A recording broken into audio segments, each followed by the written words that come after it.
Assalamualaikum warahmatullahi wabarakatuh. Perkenalkan, nama saya Muhammad Sultan NIM 198038. Saya dari Prodi Pinjas 2019A. Di sini saya akan menjelaskan atau menerangkan dari bagaimana Pancasila menjadi sistematika. Saya dari kelompok 13 ya. Langsung saja. Yang pertama, ini konsep Pancasila sebagai sistematika. Yang pertama, kompetensi dasar. Apa kompetensi dasar itu? Taat beragama dalam kehidupan individu, bermasyarakat, berbangsa, bernegara, dan dalam pengembangan keilmuan serta kehidupan akademik dan profesionalnya.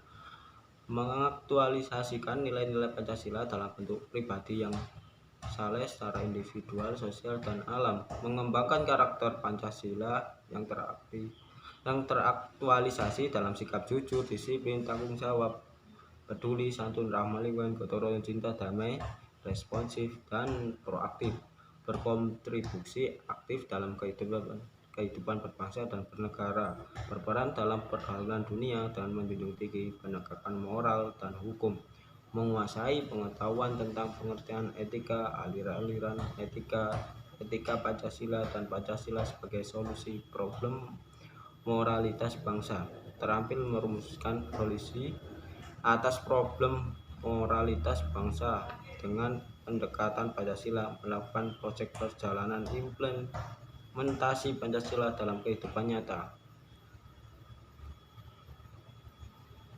Pengertian etika. Apa itu pengertian etika?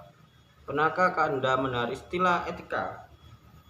Kalaupun Anda pernah mendengar istilah tersebut, tahukah Anda apa artinya?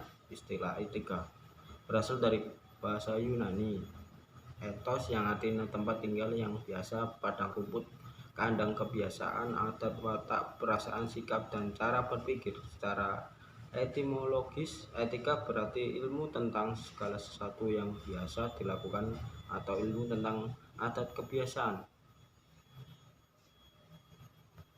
Selanjutnya ini aliran-aliran etika. Ada beberapa aliran etika yang dikenal dalam bidang filsafat, meliputi etika keutamaan, teleologis, deontologis. Etika keutamaan atau etika kebajikan adalah teori yang mempelajari keutamaan atau virtu, artinya mempelajari tentang perbuatan manusia itu baik atau buruk.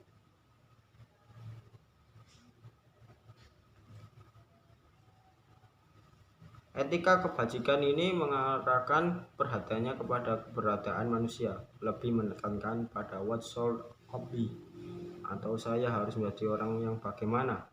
Beberapa watak yang terkandung dalam nilai keutamaan adalah baik hati, satria, belas kasih, terus terang, bersahabat, murah hati, bernalar, percaya diri, penguasaan diri, sadar, suka bekerja bersama, berani, santun, jujur, terampil, adil, setia, ugahari atau bersahaja, disiplin, mandiri, bijaksana, peduli, dan toleran. Etika Pancasila. Setelah Anda mendapat gambaran tentang pengertian etika dan aliran etika, maka selanjutnya perlu dirumuskan pengertian etika Pancasila dan aliran yang lebih sesuai dengan etika Pancasila. Etika Pancasila adalah cabang filsafat yang dijabarkan dari sila-sila Pancasila untuk mengatur perilaku kehidupan bermasyarakat, berbangsa, dan bernegara di Indonesia.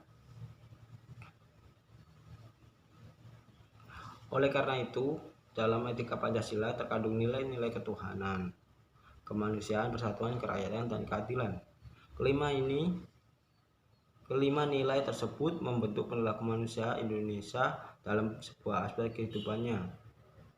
Sila ketuhanan mengandung dimensi moral berupa nilai spiritualitas yang mendekatkan diri manusia kepada Sang Pencipta. Ketaatan kepada nilai agama yang dalamnya sila kemanusiaan mengandung dimensi humanus, artinya menjadikan manusia lebih manusiawi, yaitu upaya meningkatkan kualitas kemanusiaan dalam pergaulan antar sesama.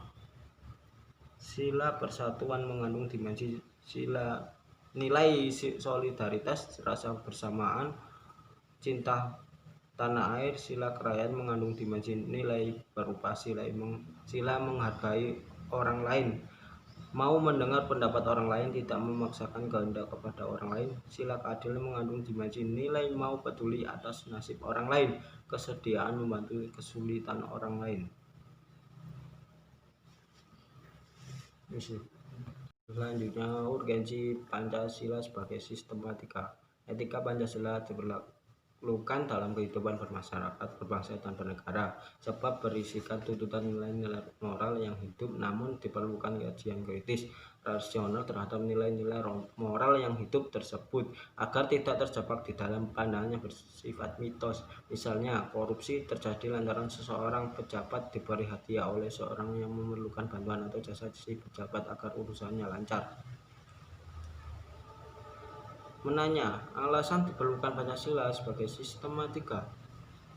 Pertama, dekadensi moral yang melanda kehidupan masyarakat, terutama generasi muda, sehingga membahayakan kelangsungan hidup bernegara. Dua, korupsi akan bersimaharajalela karena para penyelenggara negara tidak memiliki rambu-rambu normatif dalam menjalankan tugasnya. Ketiga, kurangnya rasa perlu berkontribusi dalam membangun melalui pembayaran pajak. Hal tersebut terlihat dari kepatuhan pajak yang masih rendah, padahal peranan pajak dari tahun ke tahun semakin meningkat dalam membiayai APBN. Keempat, pelanggaran hak-hak asasi manusia (HAM) atau HAM dalam kehidupan bernegara di Indonesia ditandai dengan melemahnya penghargaan seseorang terhadap hak pihak lain.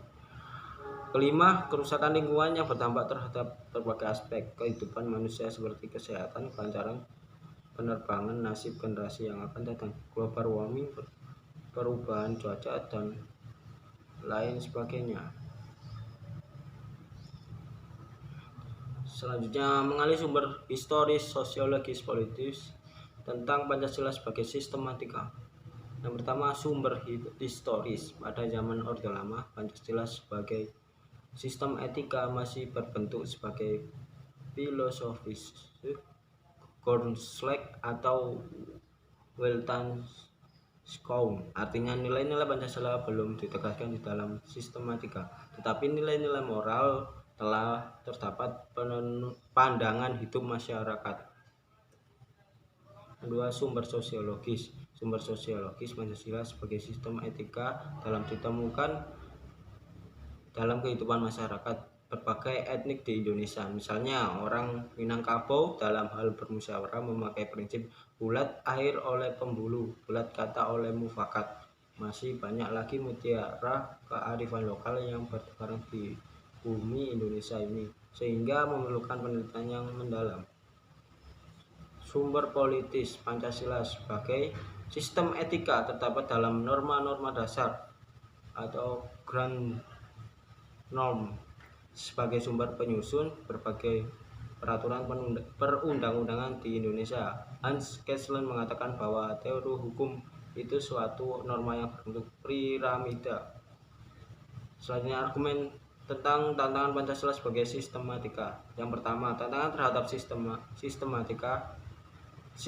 etika Pancasila pada zaman Orde Lama berupa sikap otoriter dalam pemerintahan sebagaimana yang tercermin dalam penyelenggaraan negara yang menerapkan sistem demokrasi terpimpin. Kedua, tantangan terhadap sistem etika Pancasila pada zaman Orde Baru terkait dengan masalah NKK, nepotisme, kolusi, dan korupsi yang merugikan penyelenggaraan negara. Ketiga, tantangan terhadap sistem etika Pancasila pada era reformasi berupa euforia kebebasan berpolitik sebagai mengabaikan norma-norma. Mendeskripsikan esensi dan urgensi Pancasila sebagai sistem etika.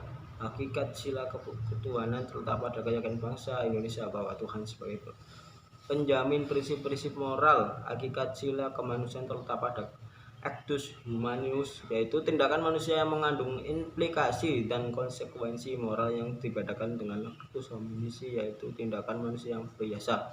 Ketiga, hakikat sila persatuan terletak pada kesediaan untuk hidup bersama sebagai warga bangsa yang mementingkan masalah bangsa di atas kepentingan individu atau kelompok. Keempat, hakikat sila kerakyatan terletak pada prinsip musyawarah dan mufakat. Hakikat sila keadilan sosial bagi seluruh rakyat Indonesia merupakan perwujudan dari sistem etika yang tidak menekankan menekankan pada kewajiban semata atau deontologis atau menekankan pada tujuan belaka teleologis. Selanjutnya rangkuman tentang pengertian dan pentingnya Pancasila sebagai sistem etika. Pancasila sebagai sistem etika adalah cabang filsafat yang dijabarkan dari sila-sila Pancasila untuk mengatur perilaku hidup bermasyarakat, berbangsa, dan bernegara di Indonesia. Oleh karena itu, di dalam etika Pancasila terkandung nilai-nilai ketuhanan, kemanusiaan, persatuan, kerajaan, dan keadilan. Kelima nilai tersebut membentuk perilaku manusia Indonesia dalam sebuah aspek kehidupannya. Ya, sekian, terima kasih dari presentasi dari kelompok kami. Apabila ada kesalahan dalam penyampaian materi, mohon maaf. Wassalamualaikum warahmatullahi wabarakatuh.